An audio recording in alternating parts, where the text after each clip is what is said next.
کئی بندے یہ سوال کرتے ہیں کہ ہمارے اندر بری خواہشیں پیدا ہوتی ہیں۔ بات یہ ہے کہ بری خواہش تو اللہ کی نافرمانی کی خواہش ہوتی ہے، لیکن یہ جو انسان کے اندر ایک جنسی خواہش ہے، ایک مال کی خواہش ہے، جیسے کہ قرآن مجید میں بیان کیا گیا سورۃ آل عمران میں، بعد اعوذ باللہ من الشیطان الرجیم، زُیِّنَ لِلنَّاسِ حُبُّ الشَّہَوَاتِ مِنَ النِّسَاءِ وَالْبَنِینَ، کہ انسان کے لیے مزین کر دی گئی خواہشیں کس چیز کی؟ عورتوں کے لیے مردوں کی، اور سونے اور چاندی کی، اور بڑے بڑے یعنی گھوڑوں اور نشان لگے، مطلب یہ ہے کہ جیسے آج کل جو ہے بڑی بڑی گاڑیوں کی، سواریوں کی، بڑے بڑے مکانات کی، محلات کی، بڑی بڑی زمینوں کی، اور جائیداد کی، اور بچوں کی، اس طرح بہت سارے خواہشات جو ہیں یہ انسان کے اندر مزین کر دیں گے۔ اللہ پاک نے یہ ارشاد فرمایا، تو ان میں کوئی بری چیز نہیں ہے، بلکہ ان سے تو بندہ سبق لے۔ یہ جو خواہشیں ہیں انسان میں ہمیشہ زندہ رہنے کی، کہ میری صحت میں بیمار نہ ہوں،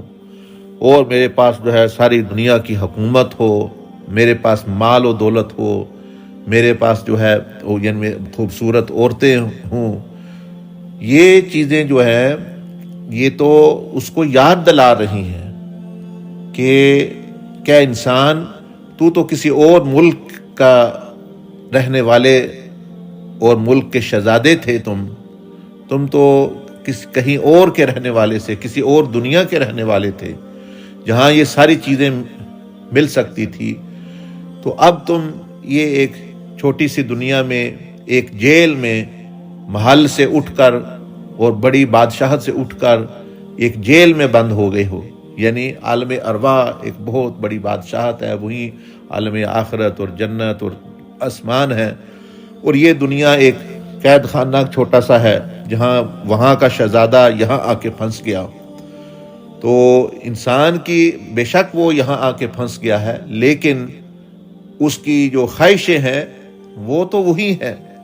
شہزادے کے اندر جو شہزادے کی فطرت ہے، جو اس کی خواہشات ہیں، طور اتوار ہیں، وہ اس کے اندر موجود ہیں۔ تو یہ خواہشیں تو ہمیں اپنے اصل ملک کی یاد دلاتی ہیں کہ ہم کہیں اور کے تھے، کہیں اور آ گئے۔ یہ زندہ رہنے کی ہمیشہ خواہش، اور بڑے بڑے باغات بنانے کی خواہش، بڑے بڑے مکانات بنانے کی خواہش، ہمیشہ خوبصورت رہنے کی اور خوبصورت ترین لگنے کی خواہش، اور مال و دولت کے انتہا ہونے کی خواہش، خوبصورت عورتیں، خوبصورت جوڑے، کپڑے، یہ ساری چیزیں تو ہمیں اس ملک کی یاد دلا رہی ہیں کہ یہ ساری چیزیں ممکن ہیں، لیکن یہاں نہیں، یہ آزمائش کی دنیا ہے۔